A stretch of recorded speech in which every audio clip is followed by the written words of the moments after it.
दरम्यान कन्नडिगांच्या हैदोसामुळे कर्नाटक आणि महाराष्ट्रामधील एसटी वाहतूक विस्कळीत झालेली आहे आणि त्यावर राऊतांनी भाष्य केलंय। दोन्ही राज्याच्या मुख्यमंत्र्यांनी संयुक्त बैठक घेत चर्चेमधून त्यावर तोडगा काढण्याचं आवाहन सुद्धा त्यांनी केलंय।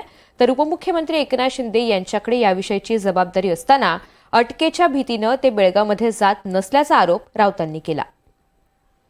कोणत्याही लढ्यामध्ये, कोणत्याही संघर्षात, तुरुंगात एकनाथ शिंदे यांचं नाव कधी दिसलं आणि बेळगावचे ते मंत्री असताना कधी बेळगावात गेले नाही। तो त्यांच्याकडे सीमा भागाचा कार्यभार होता मंत्री म्हणून।